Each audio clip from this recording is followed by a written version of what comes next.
કર્મની ગતિ બહુ ન્યારી હો મિત્રો. આ કર્મ કોઈને મૂકે નહીં. હા, આય કરેલા આયા ભોગવવા પડે. જેવું કરો એવું ભોગવો.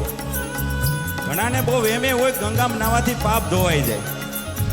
અરે શ્રવણ કાવડ લઈને ફરતો, સેવા એના માત પિતાની કરતો, પણ દશરથ આજાએ આવીને એ પ્રાણ એના વીંધી નાખ્યા. એ કોને ખબર હતી બાપ? એ તો વિધિના લખ્યા લેખ હોય, લલાટે હાચા થાય થાય અને થાય જ.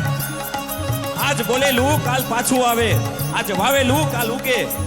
માણા હોય કે દેવતા, કર્મનો સિદ્ધાંત એક જ છે, બધા એને ભોગવવો જ પડે. કર્મ નથી નાનો, નથી મોટો.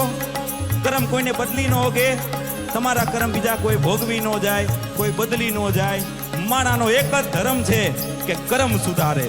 એટલે સતી તોરલ જેસલ જાડેજાને કહે છે, હે જાડેજા, માનવતા રૂપી ધર્મને તારા કર્મ સુધારી લે અને શુભ કર્મ કરીએ તો આપણે આ જીવન રૂપી નૈયા છે એનાથી સંસારમાંથી બેડો પાર કરી શકીએ મારા બાપલિયાઓ. એટલે કીધું છે સતી તોરલે જેસલ જાડેજાને, અને ઈ ભજનો આજે આપણા રૂવાડા ઉભા કરી દે બાપ.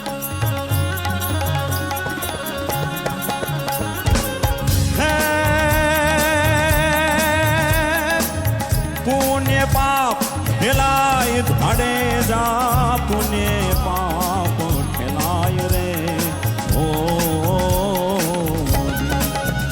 તારી બેડલીને ડૂબવા નહીં દીએ, તારી નાવડીને ડૂબવા નહીં દીએ. જાડેજા રે એમ તોરા